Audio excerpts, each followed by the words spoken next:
welcome to our new episode of the Wonder Tooth podcast. Today we have Mr. Jim Schulz. Mr. Jim is a director of the Governmental Affairs and the Public Health Affairs at New Jersey Dental Association. So he is a very big advocate for both dentists in New Jersey as well as the patients in New Jersey. Hi, Jim. How are you today? Hi, Doctor. I'm wonderful. Thank you so much for having me on. Of course. I am part of the Organized Dentistry, and I think everybody should be aware of what Organized Dentistry is doing for both dentists as well as patients here in the state of New Jersey, but as well as the whole nation. So, Jim, first of all, can you talk about yourself? Talk about who you are. You do a lot of stuff for all of us. Well, I'm happy to. I don't always like to talk about myself, but certainly to give some context. Again, I'm Jim Schulz. I'm the Director of Governmental and Public Affairs over at the New Jersey Dental Association. I also serve as the Executive Director of the New Jersey Dental Political Action Committee. And I can't believe it, but I've actually been with Organized Dentistry now for 22 years, serving as the Chief Lobbyist here in the state of New Jersey. Wow. So what made you work, at the New Jersey Dental Association? Yeah, so I wish it was some wonderful story about greater good, but very simply, I needed a job and the New Jersey Dental Association needed a lobbyist. So fortunately, I was selected out of a good cast of candidates to really help be that advocate and voice. And I can't tell you how enriching it is for me personally and professionally to really be your voice and your advocate in the halls of Trenton for these many years, and all of the successes that we've been able to accomplish here in New Jersey, who really does act as a bellwether state for the country, where we've had number of national first pieces of legislation. No, that's impressive. And I know you work very hard behind the scenes. So I want you to talk more about what is the NJPAC? What does it do for dentists and patients or people in New Jersey? Absolutely. So I think it's important to always contextualize. There's a lot of confusion often between what's the difference between political action and lobbying or advocacy. So we talk about advocacy and it's really critical, and there are multiple components to advocacy. One of them is the lobbying arm. That's what I do. So my job is to wake up every day and really be your voice and your ears in the halls of Trenton. So when you're working diligently on your patients and improving oral health in this state, my job is to really watch out for what government is doing and try to intervene and make sure they understand dentistry's position on issues of importance, both to the profession of dentistry and the advancement of oral health in this state. And so that's part one, that's lobbying. The second component really is grassroots advocacy. And that's really what you do. That's lending your voice and your support, whether it's being a member of NJDA, whether it's contributing to the New Jersey Dental Political Action Committee, whether it's writing in and building relationships with your local elected officials, your state legislators, your federal legislators, is our political action. And that political action is really where we collate our money. We raise money for our New Jersey Dental Political Action Committee, and we aggregate those dollars and we contribute to candidates and organizations who support the mission of organized dentistry and the advancement of oral health. So it really is with political action money, we get all of our funds together and we support candidates who support the issues that dentistry supports. Not Republicans, not Democrats. We're the tooth party. It's something that the ADA very, very fondly speaks of, that we do support both sides of the aisle. We don't measure our candidates on issues that aren't affecting oral health. What we're looking at is support based on candidates who do. So whether they happen to be a more liberal member or a more conservative member, we may support either of them or both because they're supporting and listening to the issues that are important to organized dentistry. So how can the New Jersey Dental PAC, how can it help dentists? Yes, so the New Jersey Dental Political Action Committee really is that arm that builds the relationships with our candidates for office who turn into elected officials. And those elected officials are the ones who are actually influencing ultimately what happens with how you practice, who you practice on, who's able to practice, what licensure looks like, what insurance could look like, a whole variety of issues. You know, in New Jersey, we have 9.3 million New Jerseyans, but we only have 120 state legislators. We have 80 state assembly people, and we have 40 state senators, and we have one governor. So actually only 121 of our residents, of our fellow residents in New Jersey, affect the lives of 9.3 million New Jerseyans every day, including oral health, including every one of the thousands of licensed dentists and hygienists and assistants who go to work every day in our dental practices, and nearly 6,000 dental practices across the state. What our political action fund does is it builds the relationships with those 121 individuals. Again, the 40 senators, 80 assembly people, and the governor. So they know who we are, what our issues are, what dentistry does, and why it does it, and why it's important that dentistry is essential, why it's important that they understand the linkages between oral health and overall health, why they understand the difference between a dentist and a physician, and the difference between a dental benefit and medical insurance. Yeah. And it is through those relationships that we're able to articulate those positions through our political action dollars. So when it comes time to carry on one of the other pillars of our advocacy initiative, which is lobbying, where we're actually advancing legislation or asking for amendments to particular pieces of legislation, or engaging with our state administrative body, the executive branch, overseen by the governor, that they understand dentistry's here, dentistry's been supportive, and dentistry's organized around them to make sure that they're aware of the issues that matter to us and our patients. So how can it also help patients? Because now we're talking about the oral health, we're talking about the insurances, and these are like number one issues for patients right now in New Jersey. Absolutely. Dentistry is one of the most altruistic professions that I've ever come across. That dentists every day wake up to make people better in this state and throughout the country. And dentists really put their patients first.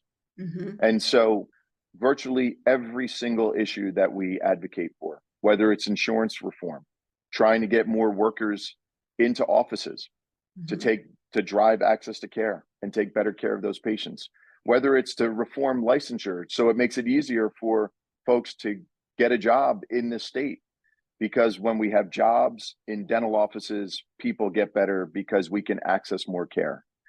When we're trying to reform dental insurance laws, it really is to protect the doctor-patient relationship. It's really to make sure that there's no third-party interference from some Wall Street traded company who's decided to make a decision for their investors instead of a decision for the people who pay their premiums. Or whether we're talking about our health equity and social justice issues, whether it's making sure we can get a fair rate in Medicaid, when we can have fluoridated water for those among us. Whether it's eliminating sales and use tax on consumer dental hygiene products, whether it's making sure that dentistry is considered essential and that there's a dental home for everybody who wants it, taking care of our veterans, taking care of our seniors. Those are the issues that we focus on every day at the NJDA. And those are good for the patients and they're good for practices. Absolutely. And that's why in this podcast, but this particular podcast, I wanted to raise awareness about what the political action is doing. And it's not just only for dentists, it's for both. Because dental insurance, it's a big problem, as we all know, with patients. And actually, a lot of my patients, when I said, I'm going to have, a podcast with the director of the governmental affairs, they said, could you please tell him to talk to the people out there, like in Trenton or in DC, about what the insurance is doing to us? Yeah. So unfortunately for most people, when they think of insurance, they think of medical insurance and they think that dental insurance, quote unquote, is the same. And it's really not.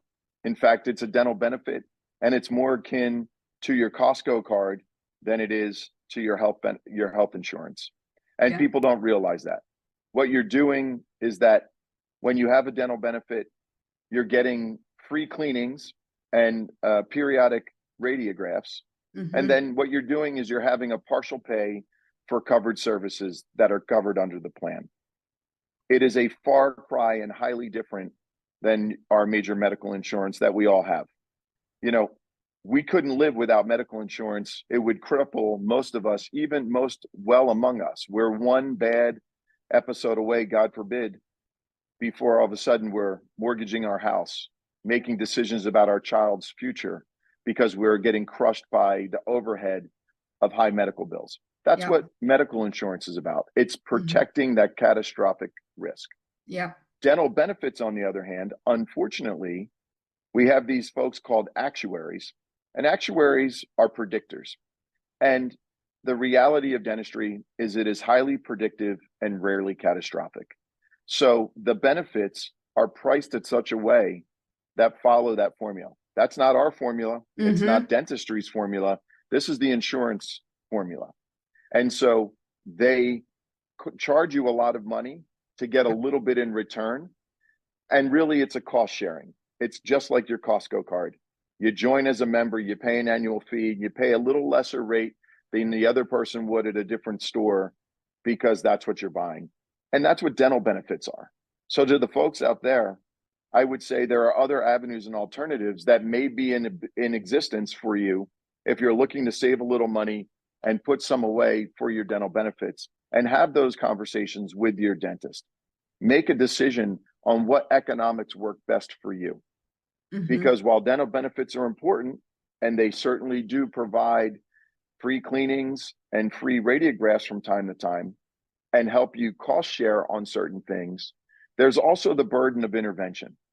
And there are things that happen that really take away from good quality of care because there's confusion in the market. You have to remember, doctor, that dentistry is only 2 to 3% of our national health bill, which means 97 to 98% of all healthcare claims in America are on the medical and hospital side. Overwhelmingly, we correlate our healthcare in copayment and deductibles and out-of-pocket maximums. And while those words are very similar on our side in dental benefits, they act completely differently. You know, we're fond of saying at the NJDA, dental is different. Dental is different in so many wonderful ways, but also some seismic ways. And dental benefits and health insurance are one major inflection point where there is a very, very big difference. And it's important that we educate your patients and your colleagues' patients so they understand what they're buying, and they're not buying healthcare benefits, they're buying dental benefits. You're absolutely right.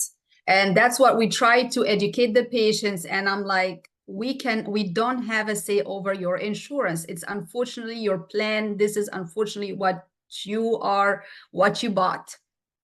And we go back and forth, but thank you very much for clarifying this to everybody.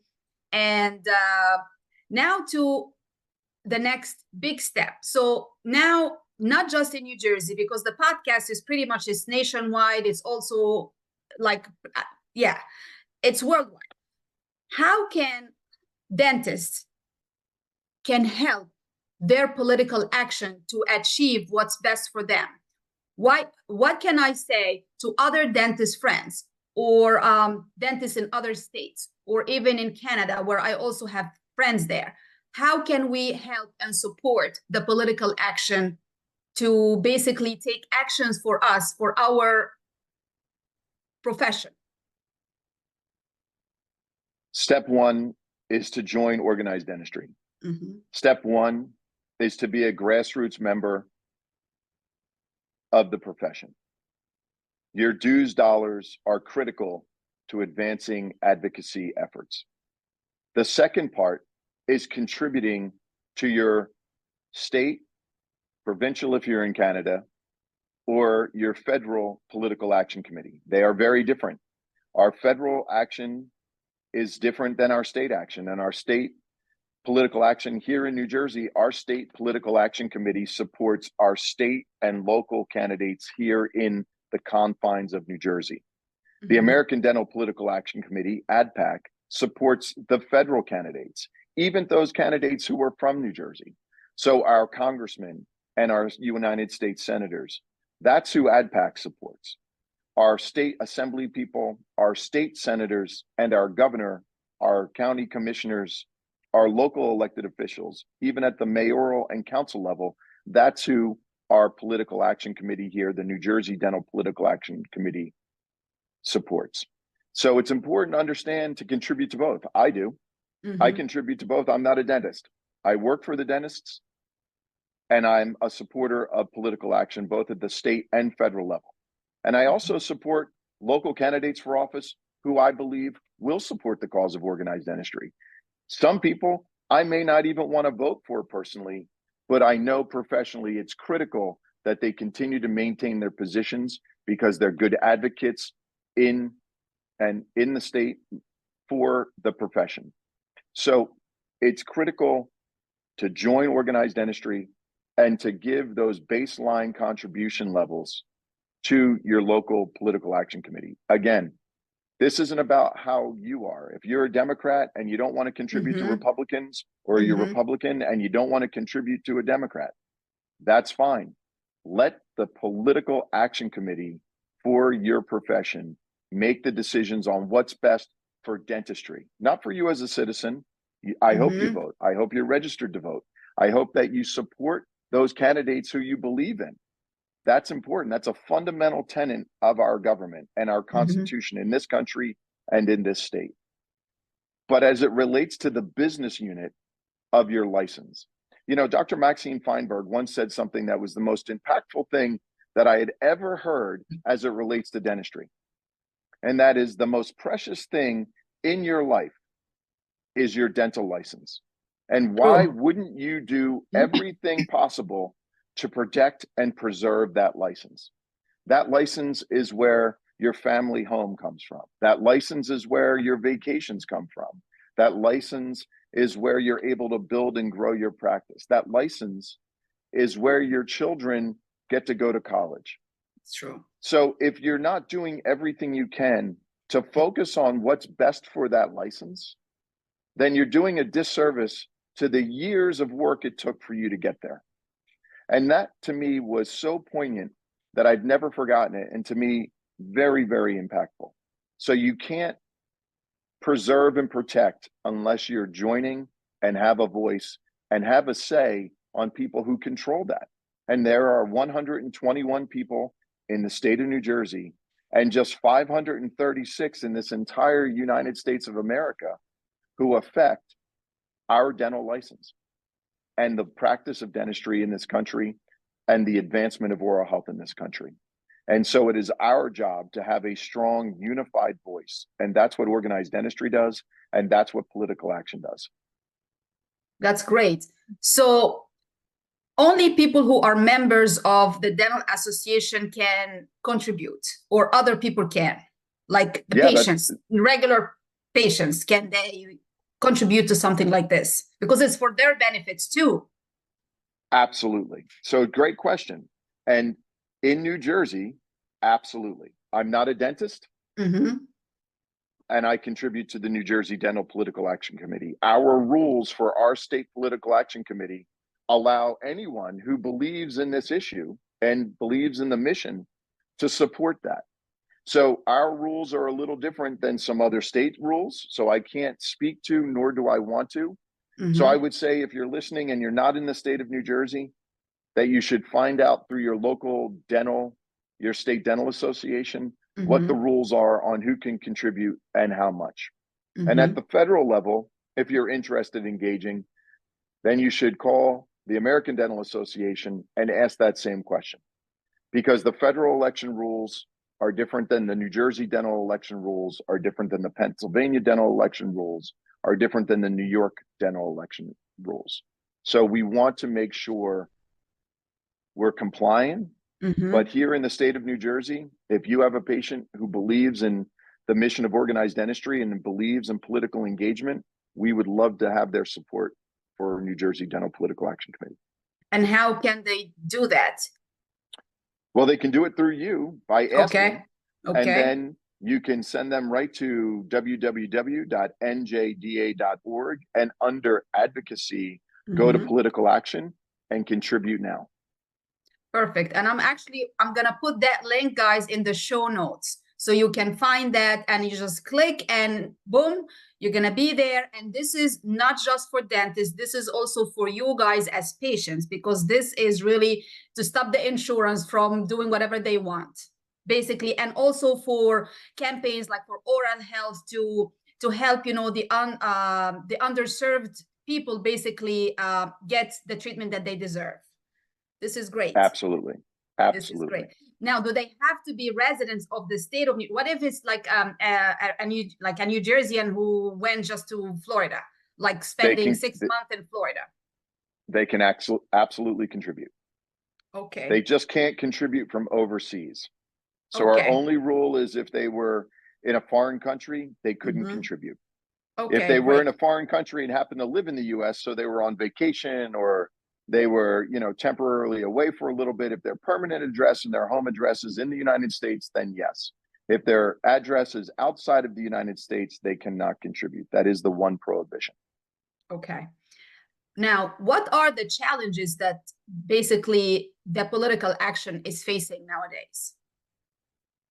Well, I want to answer your question two ways. So directly, the challenges that political action faces is really the pall that's faced our political environment here in America, our electoral process. Frankly, people are turned off. People are just not happy with the bitterness and the division. They're not happy in general with whoever is in power or is threatening to be in power. And that turning off of interest really does drive people away from wanting to engage politically. And it's precisely in times like this where we need to be more organized, and we need to be more politically aware, and we need to be stronger, because when we fracture, we are more vulnerable. You know, Ben Franklin once said very famously during our revolution, he said, if we don't stand together, we will surely swing separately. And nothing could be further from further in reality than that. That is absolutely true. Today, when we reduce our membership numbers, when we reduce our influence in political engagement, what we're doing is weakening the profession and weakening the ability of our voice to be heard above and among others. And so it is precisely now that fracturing, where practices aren't coming together as members, where individual dentists aren't coming together as members, where they're not organizing and contributing dollars to political action, that waning and weakening is really giving rise to the insurance companies, giving rise to people who want to change how you practice and who you practice with, and who you practice on. And so it's precisely now when we need to conjoin. And so while you may be turned off as a Democrat or a Republican about our citizen legislature or how government is going in America today, it is precisely why, as a professional, whether you're an employee or you're an owner, that you should be organizing as a member, and that you should be creating a cohesive, strong voice to make sure that your voice is not a Republican or Democrat voice, but it's a dental voice. It's a voice for your patients. So that's part one. And I think the second part there, if you're asking what are some of the issues facing New Jersey PAC, I think what you might be asking too is what issues is the association facing as it relates to critical policy issues. And so that really, again, goes into our lobbying, where we're talking to our state legislators and we're talking to our executive branch members, whether they're, you know, secretaries of particular offices, cabinet secretaries or commissioners, or even our governor. And so we really like to break these into four categories, as I had mentioned before. At the New Jersey Dental Association, we talk about the four pillars of advocacy: payer reform. So let me start there on just one. So we actually we've just introduced legislation here in New Jersey to address probably one of the most frustrating things that dentists are facing now, which is this rampant reduction of fees across the board in virtually every carrier. And what can we do about it? Well, without getting into an overly complicated way, because this is quite a complicated issue, competitors under the federal law are not allowed to get together and fix prices for certain procedures. That's illegal. It's a violation of the Federal Trade Act and the antitrust laws. And that comes with a pretty serious consequence if you were to do that. And that consequence is jail. So nobody wants to go to jail to do that.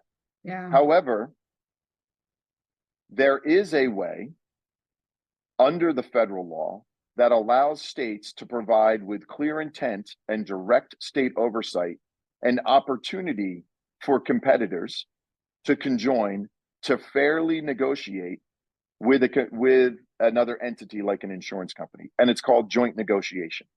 And what we've done here in New Jersey is we've introduced legislation that would allow all healthcare providers to get together and in very strict circumstances be able to negotiate with insurance carriers on fee and non-fee related issues. Now, we're just starting this very long journey, but this is critical as to why organized dentistry, why joining the association and supporting political action matters. We can't move bills forward without your voice. One voice united, one voice connected. So that's just one issue in that pillar. Now let's talk about workforce. Workforce has been a problem since before the pandemic. The pandemic only exposed a crisis that had already been looming that nobody wanted to deal with.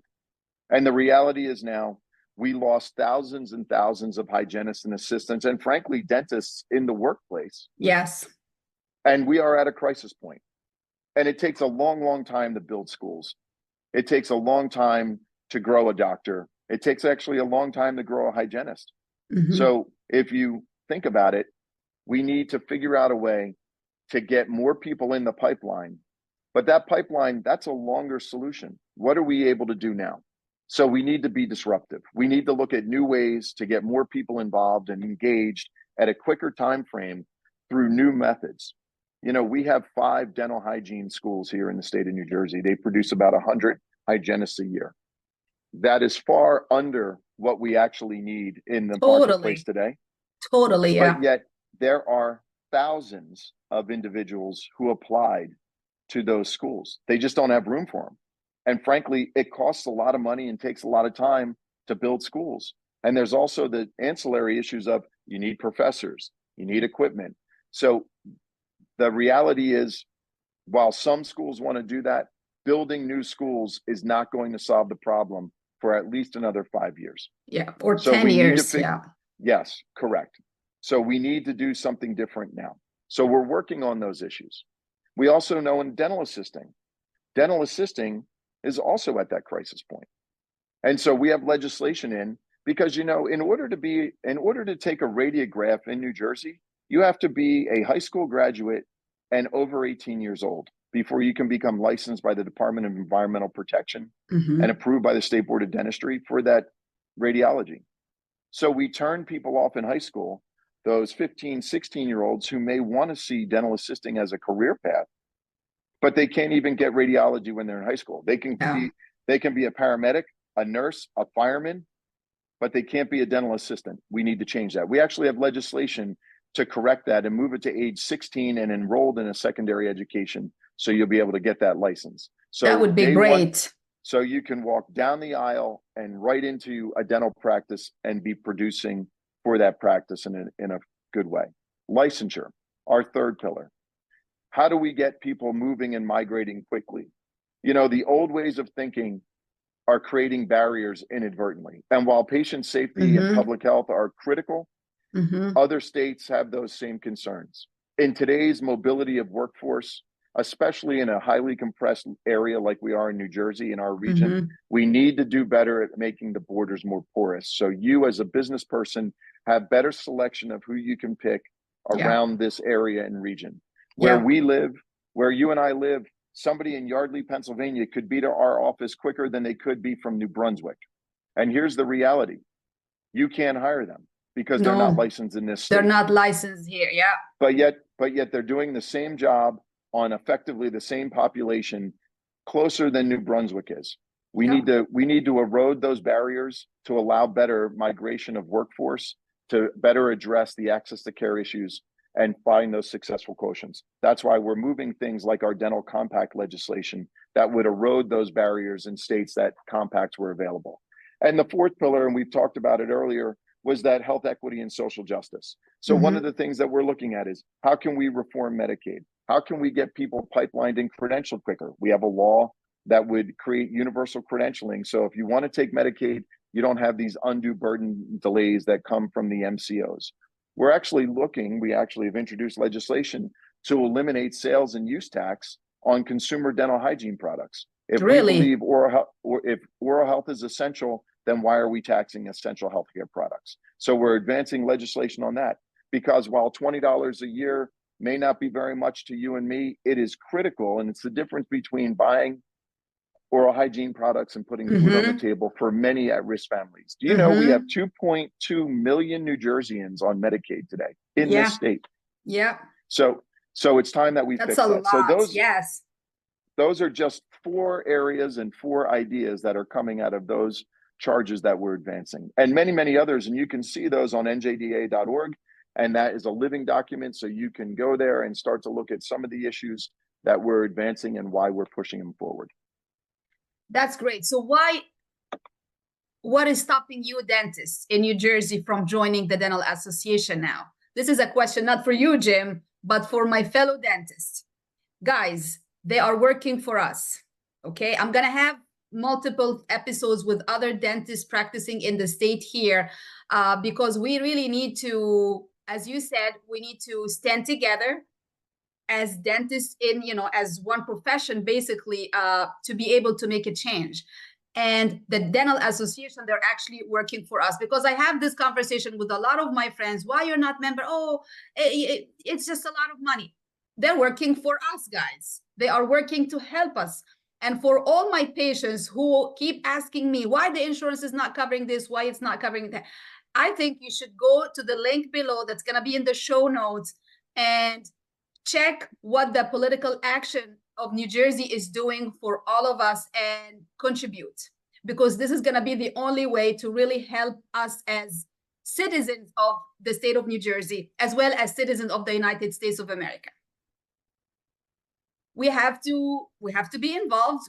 If we want something, we have to go after it. If we want to make a reform, we have to get to the legislator, like the people who are in charge, and basically tell them we need this to be done. And how can we do it? Here we go. We have Jim right here. Well, and thank you for that. And certainly there was somebody before me in this seat, and there'll be somebody after me in this seat. We've been around since 1870, and we'll continue to be there for you.